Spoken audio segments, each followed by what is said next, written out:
Welcome to another edition of Doing Good Deeds for You. I'm Mary Ellen Vanderventer, your Lake County Recorder, and today's show is very special.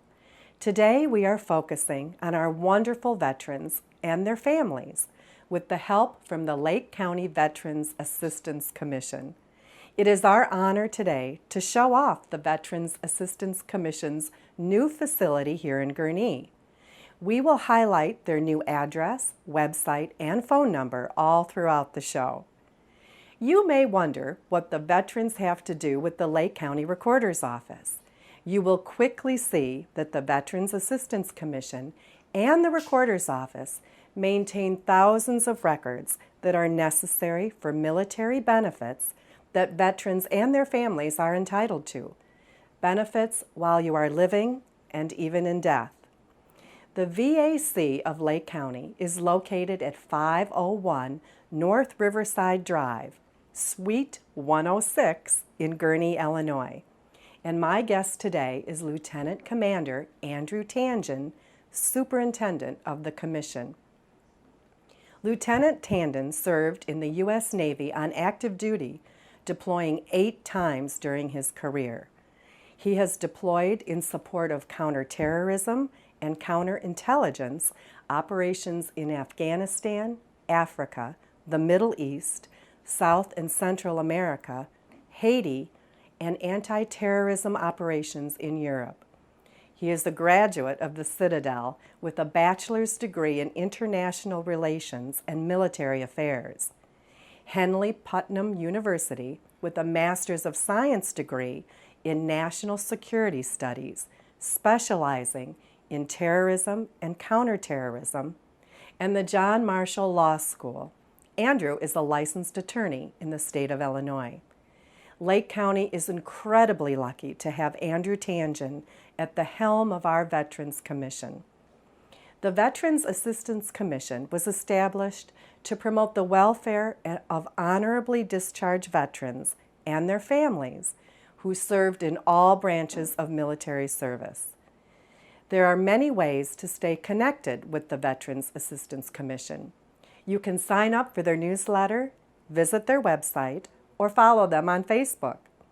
And while this show is geared towards our terrific veterans, there are tips along the way for all of us. I'm delighted to bring you this important show today. I hope you find it helpful. Let's get started. Well, thank you for joining us, everybody. So here we are in the conference room of the VAC.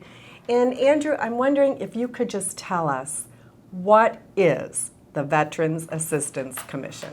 So the Veterans Assistance Commission is a Illinois statute mandatory organization under the Military Veterans Assistance Act, which requires counties to fund an organization made up of federally chartered veteran service organizations to form a commission to provide assistance to veterans and their families. So how long has Lake County had? Lake County has had a VAC since 1926. So we're coming up on 100 years. Yeah. Well, that's amazing, really. I didn't realize that it was that old. So how many veterans, how many veterans live in Lake County? So currently, according to VA statistics, Veterans Affairs statistics, there are 35,719 veterans in the county. That's a lot. That is a lot. So, but are all of them receiving benefits? No, they're not actually. So Illinois actually ranks 52nd in the nation when it comes to compensation and pension benefits paid to veterans. Right now, just under 6,000 veterans in Lake County are receiving compensation or pension, which equates to around 16% of the veterans of Lake County. So I just want to back up so that all of us understand. Right. So by saying we rank 52nd in the country in receiving benefits, can you explain exactly what you mean? Yeah, so a veteran who is injured or contracts a disease while on active duty is eligible for compensation payments paid from the Department of Veterans Affairs to that veteran. A veteran who does not have any injury or disease on active duty but is critically disabled is awarded a pension from the Department of Veterans Affairs, and that is based off of their income and their assets, and there's a lot of calculations that go into figuring that out for the pensions, not for the compensations. So Illinois, when I say they rank 52nd per capita, Illinois ranks behind both Guam and Puerto Rico when it comes to compensation and pension dollars paid to veterans in the state of Illinois, which is very shocking. Is also that Illinois has the 10th largest veterans population. The national average for veterans receiving compensation or pension is 26%. Like I said, with Lake County is at 16%. So we're 10% below the national average. So let me ask you this then as a Yeah, follow-up, 'cause right. I'm intrigued I know now. where you're going. So is it a matter of our veterans not knowing what's out there for them? Is it a matter of them not knowing where to reach out to? What do you equate that to? So it's a couple of different factors. So one, the VA claims process is very, very time consuming. It takes a lot of work to actually get through the process. There's a lot of evidence that the veteran has to provide on their own.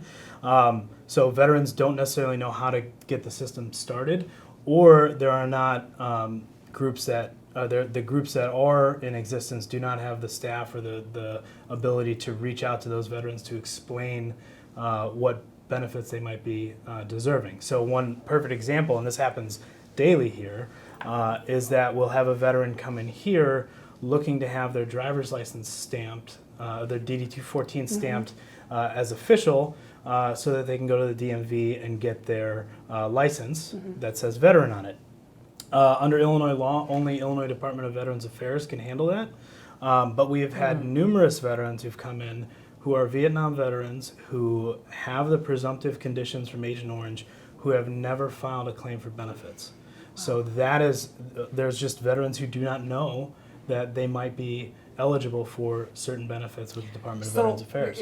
Just onto that. So there's no time limit of receiving a benefit. If you were a veteran from 10, 15, 20 years ago, you're still eligible. It doesn't have to be a veteran from a current. Correct. So we have numerous veterans who were involved in World War II who the first time they ever came to file a claim was to our office within the last year or two. So what would be an example of their claim? Well, I don't want to get too much into the weeds without exactly. talking about specific cases, but one situation might be if a veteran, and this actually happens a lot, where a veteran is involved in a battle, is involved in combat. They come back from the war, they marry their high school girlfriend or boyfriend, they get a job, they work for 50, 60 years on the job, and then they retire, and then their spouse dies, and the one thing that they had for their life that helped them get through the terrors of war is now gone, and now they are left with dealing with the flashbacks and the memories because they have nothing to occupy them. So that's an example for some of the World War II veterans. Other veterans that we've had come in are veterans who were some of the first on the ground after Hiroshima and Nagasaki who are starting to develop cancers related to being exposed to ionizing radiation. So there's a lot of different factors, and actually, I don't know if you remember this, Mary Ellen, but back in 2009, 2010, there was this national scandal about how it was taking years to get claims through. That wasn't for the post 9/11 veterans. That was for the Vietnam veterans who had come back from the war, who had worked a job, like I said, for 40, 50 years, who retired and then went to their home and didn't have anything to occupy them with, and all of those memories came flooding back for them. So that was part of that huge backlog, was all these Vietnam veterans who were suffering from debilitating effects of the war that needed to file claims, and our office helped a lot with a lot of those veterans, and there's still veterans who are coming in today who are fall into that category. So just to backtrack a little bit, with 35,000 veterans living in Lake County, how many staff are here at the, who does all this work? Right, so it's myself as the superintendent. I have an assistant superintendent who's been doing this job for 11 years. I have a senior VSO, senior veteran service officer.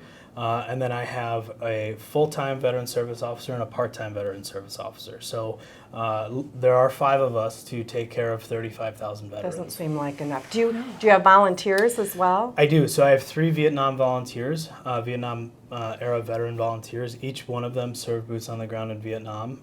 They all went into their own private lives when they returned home, and when they retired, wanted to give back and came to our organization. Have been working here for years. So, Well, can anybody volunteer, or would you prefer a volunteer is a veteran? so anyone can volunteer to help. And I know that we've been talking with your office about trying to get some of your staff in here. Right. We've had a lot of stuff coming on with the move and all that stuff. So it will happen. I promise. We're happy to help. Absolutely. We can't wait. So anyone can volunteer. The vast majority of help that we need is people to answer the phones. The Lake County government did a study last year when we were trying to request more people, and found out that we receive 16,000 phone calls a year from veterans. Amazing. Right, exactly, and it's hard. And then to, that's not even doing the claims. Right, that's not even just doing the claims. telephone. It's just the telephone. 16,000 times the phone is rung. And what's really hard with that is that when each one of my staff is meeting with a veteran, we are not going to answer the phone Okay. when somebody calls, Right. because that is not a veteran or their widow. We're not going to put them Right. on hold, because they are our priority. They are the ones who are there, and a lot of them have been through the system and denied and not treated with the respect that they deserve. So we have to take care of the patient in front of us, or the client in front of us. So sometimes it takes a while for us to be able to get back to them. I mean, over the weekend we came back to 47 messages that were left over the weekend, Memorial Day weekend. Right, So, right. So there's a lot of people who are calling in trying to get assistance, and something with veterans are a very unique breed, and something that veterans will do is they'll call and they'll try to get stuff, but if they don't get somebody on the phone, they might never call back. They're And very they might- humble. Right, they're very humble, and they'll say, okay, well, I'm just not going to pursue it, which is not in the best care of our veterans. Right. So is part of your job then to go out and talk throughout the community, to let these 35,000 folks know that you are here? And we are going to run the website and the Yes. Facebook page and the telephone number all throughout the show. But is that part of your job, to go educate? Right, so under the statute, my job is to be the chief veterans advocate for the county. Advocate, okay. So as an advocate, you both have to advocate for additional benefits for veterans, but you have to go out and meet the veterans and explain to them what services are available, how they can go about getting them, and all those other things. So a lot of our work is doing that advocacy piece. So nights and weekends are not off for us. I bet. We I have bet. to go out to various posts and various. So is it veterans like the organizations. VFWs and the Right, American the Legions? VFWs, and- American Legions. There's Lake Barrington Shores has a veterans organization that we were going to speak to. So there's a lot of different organizations. Retirement communities ask for us sure. to come and speak to them. So there's tons of different organizations that we go and speak to for veterans. So what is the easiest way for a veteran or a family member to reach out to you to start the process? Right, so if a veteran calls our number and nobody answers, what they can do, if they have access to email, they can send an email to veterans@lakecountyil.gov, Great. which will give us a record that they tried to contact us, and Great. we will be able to contact them when we have the time. So I just want to pause again and say, and I know we'll run that email address, but please, if you're calling and you didn't get an answer right away, follow up with that email, go to your local library if you don't have the ability at home, because that's a great idea to send that email so you have a record and can follow up. So please Right, do that. absolutely. So it's kind of a situation of, and not a double-edged sword, but you have such a small office, but we really want the community to understand that you want to reach out and raise that percentage from 16%, and then you'll find a way to get the help here needed. Right. That we want to see the number of people you're helping grow. Right, exactly. What we don't want is one of the worst statistics in this country right now is the fact that 20 veterans a day kill themselves. Only 6 of those 20 veterans have received care from the VA. that's a national tragedy. And it is our job as an organization to make sure that that number goes from 20 to 0. 0, exactly. On your website, you have a wealth of information, and obviously Right. you do a big job about trying to assist veterans with getting their compensation. But what other services are out there that you can point them to? Right, so there's tons of different benefits available for veterans, and actually we're working on building a new website right now. So the old one hasn't been updated in a while. So But it's still good. it's it still has good. a It lot still has of a lot of information information. on it. Right. But there's so much for veterans. 100% disabled veterans in Illinois, for example, their children can go to college for free. Veterans who are certain levels of injury and compensation can receive property breaks or tax breaks on their property. Veterans who are a certain level of percentage can get discounts on ride shares for the trains. Veterans at a certain level can get free passes to the national parks. There's so many different benefits that are available to veterans, and getting them in to be able to talk to them about that is definitely a priority for us. So I know our office worked very closely with you on producing a brochure which lists veterans assistance and veterans services across Lake County. So we do have these in our office. We do have them throughout the county offices. I know you guys have them here, and we do definitely love working with you on that. So there's that information. You have it on your website as well. But what can we as a community here in Lake County do? Not just our office, not just government offices, but what can regular people here do to help, to reach out, to get people to your office? So that's a good question. Thank you. So there's a That's why you're both attorneys, I guess. Yeah. So there's a lot that the local community can do. There are tons of organizations throughout the Lake County itself, but the state generally that work to help veterans. Getting involved with those organizations, finding ways to meet and discuss issues with veterans. There are, like Mundelein High School and a couple of the other high schools have a ceremony where they honor veterans a couple times a year. Getting involved in that and learning their stories. Getting involved in the Veterans History Project is hugely important. So Veterans History Project, segue, is a Library of Congress program where a attorney and a stenographer, or a judge and a stenographer, will interview a veteran on Veterans Day to preserve their story.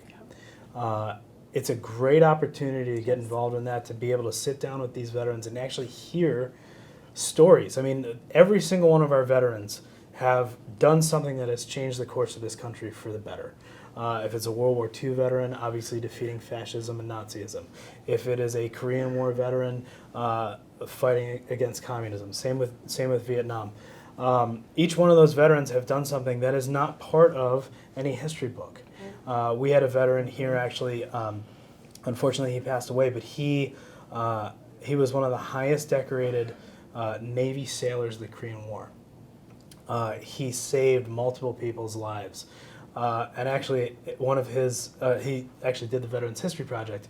And one of the things that he talks about is being able to recall a conversation that he had with Chesty Puller. Lieutenant General Puller was one of the highest decorated Marine Corps generals of all time. He has had five Navy Crosses awarded to him during his lifetime. Navy Cross is the second highest medal for valor. So being able to recall that conversation and have that preserved, I mean, that is a huge Right, piece of that history. wouldn't have been there. We have veterans who were rescued from multiple kamikaze attacks on ships. We have veterans who invaded Normandy. We have veterans who were at Incheon, and veterans who fought in the huge battles of Vietnam and won those battles. We have multiple veterans who were at both Tet 1 and Tet 2.